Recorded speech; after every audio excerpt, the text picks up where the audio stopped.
thing. So maybe if we still take the chairs, it can be something very simple, like, my name is nice to meet you. Today we're at TIDERIP. What about let's have a conversation or just get in the space? Okay. The door and we enter.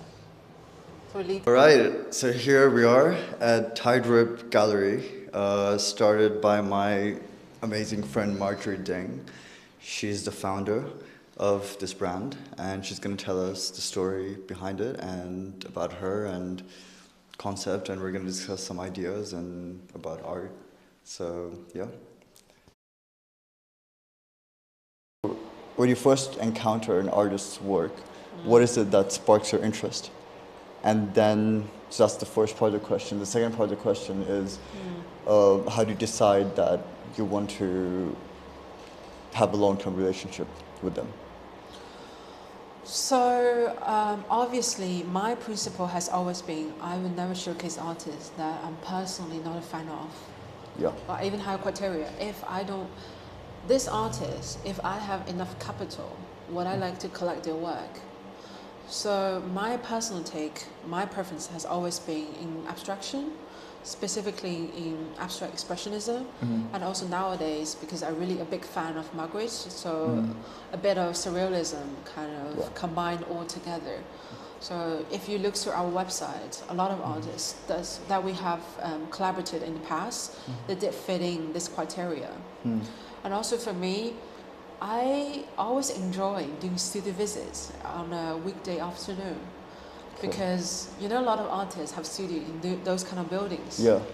So by entering this building, let's say on a Thursday at 2 p.m., you can see what they really behave within kind of their own settings.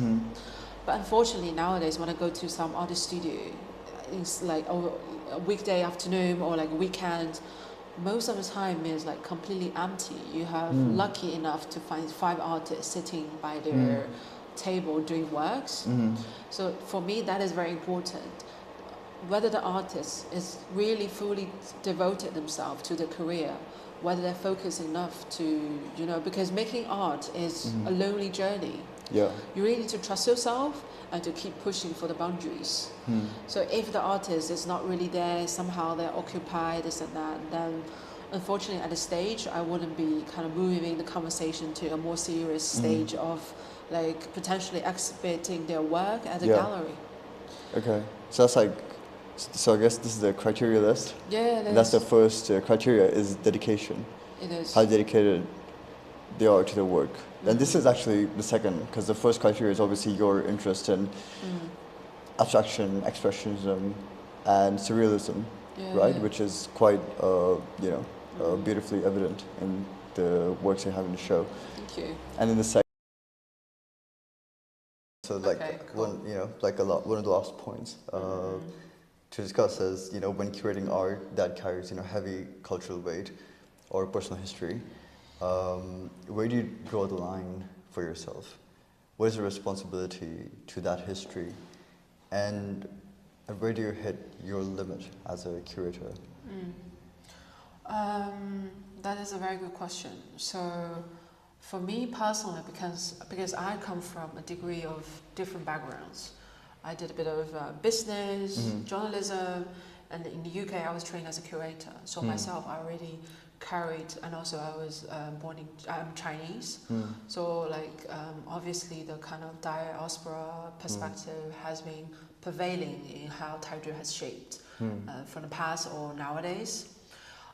So a lot of exhibitions, especially the ones we've done in the past, are highly associated with all these factors.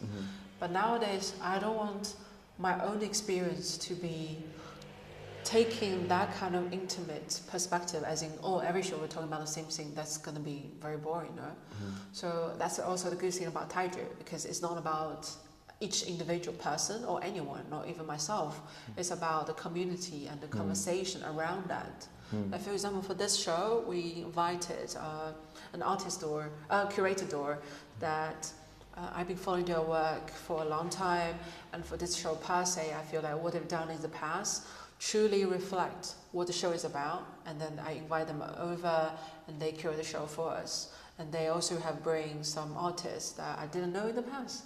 But I enjoy how everything has taken place nowadays. And last year, during summertime, we did something very similar. And also different artists, different audiences. We have some articles written about the exhibition itself, so I'm very happy about that. I think that is something we're also going to do in the long run very often, like by inviting some third-party curators, art critics, to bring on their own perspective.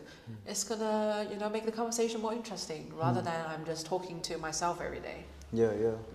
Interesting. I like.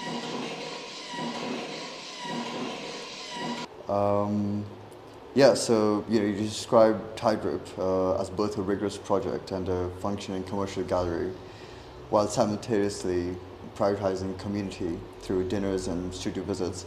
How do you balance those demands day to day, and ultimately, what is the utility of this gallery for the people who walk through the door?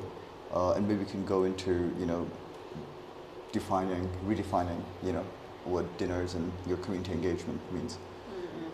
So maybe start with a bit of history class. Yes. How everything got started. So about 4 or 5 years ago, I would even describe a near-death experience. I got almost drowned in Nice. So water has been something I was fond of, but obviously after that point, it's kind of a bittersweet sort of thing. But for me, the wave is always something that is dangerously beautiful, especially if you're looking at the top point, the high point of the wave. It is where, for me, everything's going to happen. All the accumulations happens there. So at that time already kind of start to do something that is more curating related. So I would like to use the symbol of wave to name my gallery after that, even though at that time it was not a gallery yet. So is that wave like the high point that could also kill you? I know, exactly. That almost killed you. But at the same time, it's dangerously beautiful. Yeah. So that is how I want it to be, because at the time, TIDERIP is more kind of community focused, because every time we collaborate with different artists, different galleries out there, it's not really a platform as it is nowadays. But a year ago, I got offered the opportunity to kind of turn this nomadic project into a physical gallery. And also at that point, I feel like I'm finally ready. I've been kind of years and years doing shows here in UK, also back in China a bit. I really need platform, specifically a physical platform, so that I can really champion the artists I've been working with in the past, and also the one that have been under watch in the past 2-3 years, and also some artists I really would like to work in the future. So that is how everything come in place. You also have a really interesting story about how you got this gallery. I know. So life-changing. I know. Week. I know. So literally. So destiny sometimes leads to kind of places you would never imagine yourself to be. So a year ago, I still haven't figured out what really I want to do with TIDERIP, this brand. I call this brand now. Okay. So an artist friend of mine, they were using the space as a studio, but they need to move out they found a new studio in the city. So they came to me and said, because this space already functioned as a gallery for the past 10 years. So everything is ready to go if you would still like to use the space as a gallery. But at that time, I only have 1 week to think about it. Otherwise, the landlord is going to use it elsewhere for other purpose. Even though I feel like I'm not ready, but also somehow in the deep of my head, it feels like it's now or never. Yeah. So I literally make a decision overnight, like, okay, since I'm never going to be ready by myself, what about the destiny?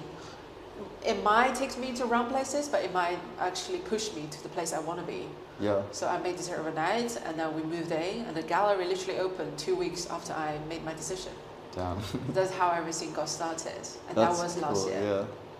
Last but not least, I just want to say that this year, as the second year of this gallery, we have some very exciting programs coming up. So do stay tuned and see what's going to do for this year. Thank you.